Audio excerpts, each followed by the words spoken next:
علم جو ہے وہ صرف معلوم کی حد تک محدود ہے، اس میں تربیت شامل نہیں ہے، اس میں اصلاح کا پہلو نہیں آپ کو نظر آئے گا۔ میں دیکھتا ہوں کہ بڑے بڑے پڑھے لکھے لوگ بد تہذیبی کا شکار ہوتے ہیں، ان کی زبان میں اخلاق نہیں ہوتا، ان کے رویے بہت تلخ ہوتے ہیں۔ تو تعلیم تو ہمیں دیتی ہے ایک سلجھا پن، تو اگر بہت زیادہ پڑھ لکھ کر بھی ہم نے بد تہذیبی ہی اختیار کرنی ہے تو پھر تعلیم کا فائدہ کیا؟ تو اس مینٹیلٹی لیول کو ایک نارمل سطح پر لانے کے لیے، جہاں پر ہمیں قوت برداشت سے کام لینا ہے ہم نے، اور جہاں پر ہم نے صبر و تحمل کا دامن پکڑنا ہے، وہاں پر ہم الجھنوں کا شکار ہو جاتے ہیں، جس کا نتیجہ یہ ہوتا ہے کہ ہم ایک عجیب سی بے بسی میں مبتلا ہو جاتے ہیں، کچھ اپنا بھی نقصان کر بیٹھتے ہیں اور کچھ دوسروں کا بھی نقصان کر بیٹھتے ہیں۔ ہم نے اپنے نقصان سے کس طرح بچنا ہے، وہ صبر و تحمل اور وہ استقلال ہمارے اندر کیسے قائم ہوگا، تو اس کے لیے دین کو سمجھنا بڑا ضروری ہے۔ علم کے حصول کے ساتھ دنیاوی علم ہم دے رہے ہیں اس لیے کہ ذریعہ معاش تلاش ہو جائے، رزق حلال نصیب ہو جائے، اور دین کا علم ہم اس لیے دے رہے ہیں لوگوں کو کہ لوگ دین کو سمجھ کے تو ایک اچھا اور بہترین معاشرہ تشکیل دے سکیں، اپنی فیملی کی اصلاح کر سکیں، ازدواجی زندگی سے لے کر اپنے بچوں تک، اور پھر والدین سے اپنی آئندہ نسل تک، اپنے ابو جد سے آئندہ نسل تک ایک ہم نے بہترین معاشرہ کس طرح تشکیل دینا ہے۔ بات غور کرنے والی، سمجھنے والی ہے۔ ہم اپنے بچوں میں ایسی بے صبری پھیلا رہے ہیں، میاں بیوی بیٹھ کے آپس میں گفتگو کر رہے ہیں کہ ہو مہنگائی بہت ہے، گزارا نہیں ہو رہا، کیسے ہوگا گزارا، کیا ہوگا؟ ایک مہینے کا راشن اپنے گھر میں رکھ کے تو ہم اس فکر میں مبتلا ہیں کہ روٹی کہاں سے آئے گی، اخراجات کہاں سے چلیں گے۔ تو عزیزان محترم، یہ تمام باتیں بچوں میں ایک ایسی نفور پذیری کو جنم دیتی ہیں اور ان کے ذہنی تخیلات کو ایک ایسی فکر میں مبتلا کرتی ہیں کہ ہمارے والدین کا یہ حال ہے تو ہم زندگی کا مقابلہ کیسے کریں گے۔ تو وہ صبر و استقلال ختم ہوتا چلا جا رہا ہے، وہ بردباری، تحمل، وہ حوصلے پست ہوتے چلے جا رہے ہیں۔ تو جب تک ہم دین کو سمجھیں گے نہیں، اس وقت تک ہم اپنے اندر وہ چیز قائم نہیں کر پائیں گے جس سے ایک بہترین معاشرہ تشکیل دے۔ نتیجہ یہ ہوتا ہے کہ ہماری تلخیاں اس قدر بڑھتی چلی جاتی ہیں حالات کو دیکھتے ہوئے، جبکہ حالات ایسے ہیں نہیں، حقیقت میں ہم نے بنا لی ہیں۔ میں آپ کو اس معاملے میں کیا عرض کروں کہ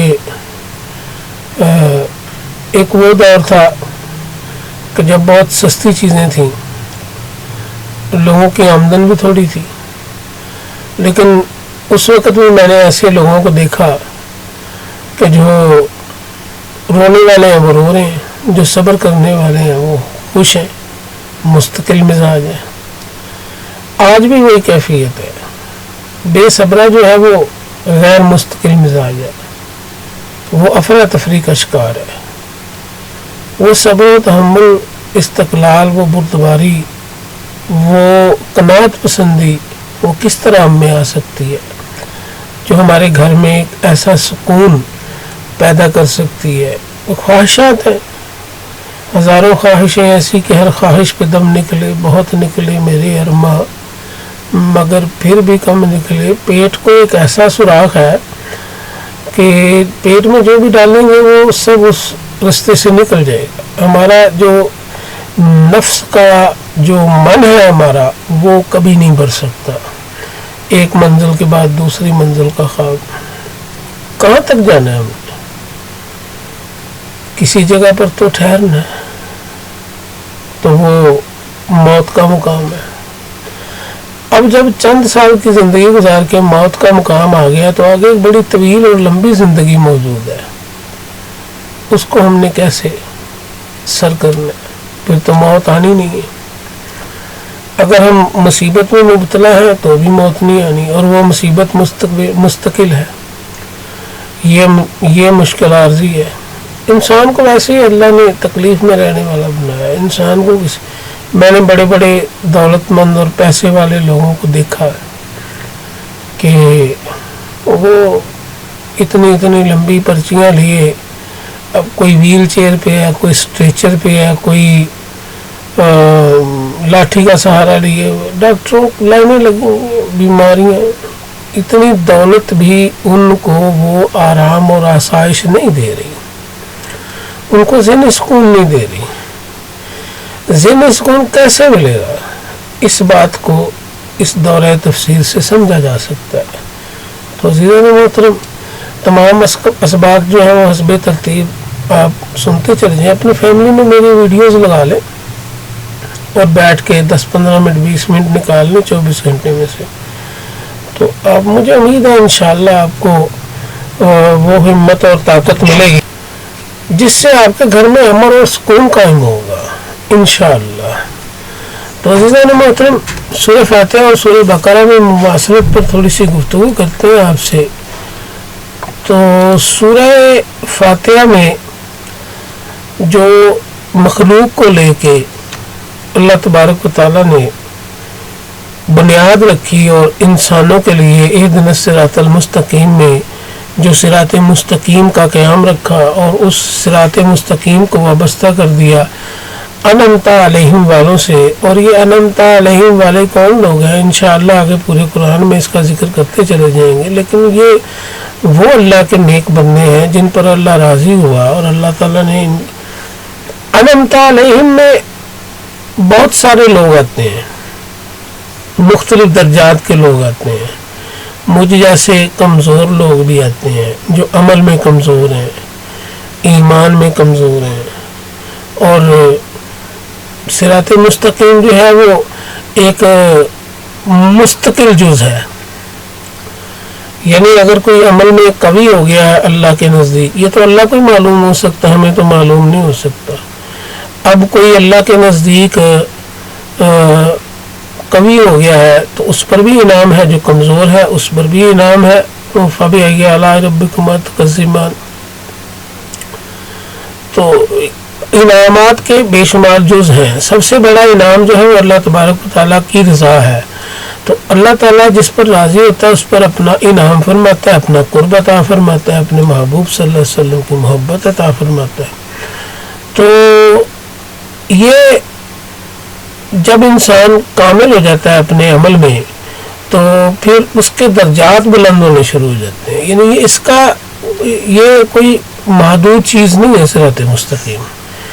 اب صراط الذین انعمت علیہم کا ذکر سورہ فاتحہ میں کرنے کے بعد اللہ تبارک و تعالیٰ نے ھدی للمتقین، یہاں پر بھی ہدایت کا ذکر کیا کہ یہ متقیوں کے لیے ہدایت ہے. کیا؟ الف لام میم ذالک الکتاب لا ریب فیہ.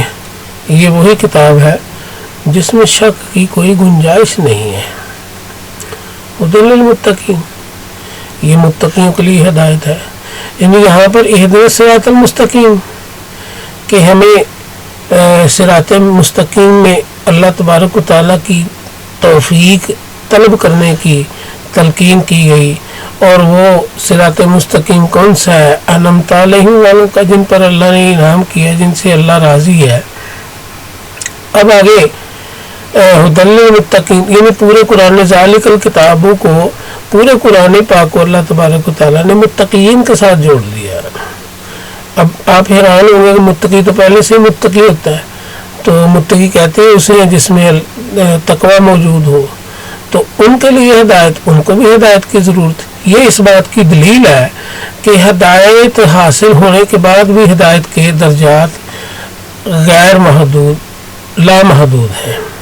لہذا ہر وقت صراط مستقیم کی درجات کی طرف بڑھتے رہنا چاہیے اور یہ سلسلہ جاری رہنا چاہیے. اور اپنے کسی بھی سجدے کو کامل نہیں سمجھا جا سکتا کہ وہ اللہ کی شان ہے کہ نہیں.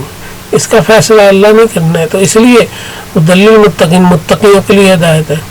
اب اللہ تبارک و تعالیٰ نے ان متقیوں کی 5 خوبیوں کو یؤمنون بالغیب یقیمون الصلاۃ مما رزقناہم اور یؤمنون بما انزل الیک وما انزل من قبلک چوتھی خوبی اور 5ویں خوبی وبالآخرۃ ہم یوقنون تو آخرت پر یقین رکھتے ہیں. یہ 5 خوبیوں کو اللہ تبارک و تعالیٰ نے بیان کر کے ان انعام والے لوگوں کے بارے میں کیا اللہ نے فرمایا کہ اولئک علی ھدی من ربہم یہ اپنے رب کی طرف سے ہدایت پر ہیں. واولئک ہم المفلحون اور یہ کامیاب لوگ ہیں, یہ کامیابی پا چکے ہیں, یہ کامیابی حاصل کر چکے ہیں, کامیابی ہے ان کا مقدر ہے. تو یہ کوئی اتنی بڑی لمبی چوڑی سائنس تو ہے نہیں, یہ صرف 5 چیزیں. یؤمنون بالغیب غیب پر ایمان لانا نمبر 1. نمبر 2 یقیمون الصلاۃ نماز پڑھنا. نماز میں ایک پورا معاشرہ موجود ہے. آپ گھر میں پڑھیں تو بھی, مسجد میں جا کے پڑھیں تو بھی, ایک پورا معاشرتی نظام موجود ہے نماز میں. آپ صرف اسی بات کو نہ دیکھیں کہ سبحانک اللہم وبحمدک وتبارک اسمک وتعالی جدک اور پھر التحیات للہ والصلوات والطیبات والسلام علیکم. آپ صرف اس بات کو نہ دیکھیں التحیات للہ والصلوات والطیبات والسلام علیکم ایھا النبی السلام علیکم وعلی عباد اللہ الصالحین. یہ بھی بزرگ بابے آ گئے. عباد اللہ الصالحین یہ وہ متقی لوگ ہیں الصالحین. تو نماز میں بھی ہمیں پورا معاشرہ مل گیا. نماز میں سب سے پہلی چیز جو ہمارے اندر سے ختم ہو رہی ہے وہ ہے کینہ, بغض, حسد. یہ نماز ہمارے اندر جب ہم کہہ دیتے ہیں نا السلام علینا وعلی عباد اللہ الصالحین, اب جو جتنے بھی عباد اللہ الصالحین ہمارے ساتھ مسجد میں موجود ہیں, ہماری نماز میں گھر میں موجود ہیں, ہمارے رشتہ داروں میں موجود ہیں, اب ہمارے دل میں وہ بات ختم ہو گئی کہ ہم نے ان پہ سلام بھیج دیا, سلامتی بھیج دی.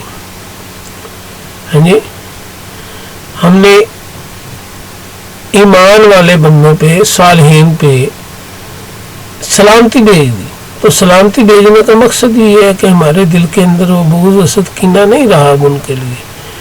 اب اگر ہم پھر بھی ان کے لیے بغض حسد اور کینہ رکھیں گے تو یہ ہماری کمزوری ہوگی, یہ ہماری غیر مستقل مزاجی ہوگی, یہ ہمارا تکبر اور غرور ہوگا, یہ ہماری انانیت ہوگی, یہ ہماری عقل ہوگی, یہ ہماری ہر درمی ہوگی.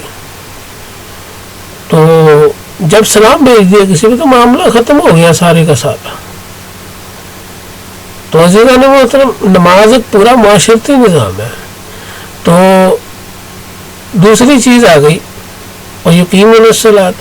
تیسری چیز ومما رزقناہم ينفقون. اب وہ عباد اللہ الصالحین پہ ہم نے جو سلامتی بھیجی ہے اپنے صالح بندوں پہ, اللہ کے صالح بندوں پہ اور اپنے بھائیوں پہ, بہنوں پہ, مسلمانوں پہ, مومنین مومنات پہ, تو اب اس پہ جب ہمارے اندر سے بغض حسد کینہ ختم ہو گیا تو مما رزقناہم ينفقون, تو اللہ کہہ رہا ہے کہ میرے دیے رزق میں سے خرچ کرتے ہیں جو لوگ. تو اب باری آ گئی کہ ہم اپنے قریب رشتہ داروں, اپنے عزیز و اقارب, اپنے ہمسایوں, اپنے ان کا ہم کیسے خیال رکھتے ہیں. یہ نماز میں جو السلام علینا وعلی عباد اللہ الصالحین کا معاملہ ہم نے سامنے رکھا, اس کے بعد یہ رزقناہم ينفقون کا معاملہ آیا. تو اب ہم اس کو ثابت کرنے کے لیے اللہ کے دیے رزق میں سے انہیں بھی اپنے رزق میں شامل کریں گے جو بھوکے لوگ ہیں, اور ہمارے رشتہ دار ہیں, ہمارے بھائی بہن ہیں, ہمارے عزیز و اقارب ہیں, ہمارے ہمسائے ہیں, ہمارے محلے دار ہیں, یا اور کوئی غریب. یقین کریے کہ آپ اگر قرآن کے نظام کو سمجھ کے تو اس کی وضاحت پر اپنے ذہنوں کو مستقل کریں گے تو مجھے نہیں امید کہ آپ اگر اس بات کو سمجھ جائے تو 1 مہینے کے اندر اندر آپ کے رشتہ داروں میں کوئی غریب باقی بچے، آپ کے محلے میں کوئی غریب باقی بچے. جب سب لوگ ایک دوسرے کے تعاون، سب لوگ ایک دوسرے پر ایثار اپنے آپ کو نچھاور کریں گے تو ان اخلاقیات کے نتیجے میں معاشرتی مضبوطی قائم ہوگی اور طاقت ملے گی، مسلمانوں کو، اسلام کو طاقت ملے گی. اب چوتھی چیز جو ہے والذین یؤمنون بما انزل الیک وما انزل من قبلک، یہ چوتھی چیز میں جو قادیانی ہے ان کا بھی رد ہو گیا کہ والذین یؤمنون، ایمان لاؤ جو نبی اکرم صلی اللہ علیہ وسلم پر نازل ہوا، اور وما انزل الیک من قبلک، جو آپ سے پہلے نازل ہوا، یعنی آپ کی تشریف آوری سے قبل. اب ایمان لانے کا اطلاق تو یہاں تک تھا کہ نبی اکرم صلی اللہ علیہ وسلم پر ایمان لایا جائے اور آپ سے ما قبل، آپ سے پہلے جو کچھ نازل ہوا اس پر ایمان. آپ کے بعد والا تو معاملہ ہے ہی نہیں، لہذا ٹوٹلی قادیانیت یا قادیانیت ٹائپ جہلمی مرضیت یہ فارغ ہو گئی. آپ کی بات سمجھ میں آ گئی. اب 5ویں چیز ہے بالآخر آتے ہوں یوقنون. اب ایمان کا جز آ گیا کہ قیامت کا قیام جو ہے نا اس پہ یقین رکھنا یہ بڑا ضروری ہے، ایمان کا حصہ ہے. ان تمام لوگوں کو اللہ تبارک و تعالیٰ نے سورہ فاتحہ میں بھی ذکر کرتے ہوئے انعمت علیہم میں، اور سورہ بقرہ کی ابتدا میں پہلے رکوع میں ان کا ذکر کرتے ہوئے اللہ تبارک و تعالیٰ نے اس بات کو واضح کر دیا کہ یہی لوگ اپنے رب کی طرف سے ہدایت پر ہیں اور یہی لوگ کامیابی پانے والے ہیں. تو انشاءاللہ اگلی ویڈیو میں باقاعدہ طور پر سورہ بقرہ کا آغاز کیا جائے گا. بس آپ سے یہ گزارش ہے کہ ترتیب وائز ان پروگراموں کو آپ دیکھیں، سنیں، اپنی فیملی میں بھی سنائیں، اپنے بچوں کو سمجھائیں. آج کی میری گفتگو اگر آپ خود بھی سنیں اور اپنے بچوں کو بھی سمجھائیں، آپ کی گھر میں موجود خواتین اور مرد جو بچے بچیاں ہیں، آپ کی اپنی ازدواجی زندگی، اس سے انشاءاللہ ضرور آسانیاں پیدا ہوں گی. آسانیاں پیدا ہوں تو رزق میں خود ہی برکت آ جاتی ہے. ہمارے ہم نے جو معاشرہ کھڑا کیا اور جو معاشرہ بنا دیا ہم نے، ہمارے رزق میں برکت ختم ہو گئی، ہمارے وقت میں برکت ختم ہو گئی، ہماری زندگیوں میں برکت ختم ہو گئی. تو عزیزان محترم، یہ باتیں قابل غور ہیں. آئیے ہم مل کر، میں کوئی آپ کا معلم نہیں، میں کوئی استاد نہیں، میں کوئی عالم، بہت بڑا عالم نہیں ہوں. ہم آپس میں بیٹھ کے گفتگو کرتے ہیں. آپ کمنٹ سیکشن میں اپنی آراء سے آگاہ کریں اور میں آپ کے سامنے قرآن پاک کی تفسیر پیش کرتا ہوں. تو بات آپ کی سمجھ میں آئے تو ضرور اس کو اپنائیں اور اس پہ عمل کریں. اللہ نے کہہ دیا کہ غصہ جو ہے وہ نہیں کرنا. تو ایک مومن کے لیے سب سے پہلی چیز جو ہے وہ اللہ کے احکامات، نبی اکرم صلی اللہ علیہ وسلم کے احکامات ہیں. اللہ اور رسول صلی اللہ علیہ وسلم کی اتباع مومن پہ سب سے پہلی جو مومن کی صفت ہے، جو مومن کی خاصیت ہے، جو مومن کی ڈیوٹی ہے، جو مومن کا فرض ہے. ہر ایمان والے اور ایمان والی کا سب سے پہلا فرض یہ ہے کہ جہاں پر اللہ کا حکم آ گیا اپنا آپ ختم ہو گیا.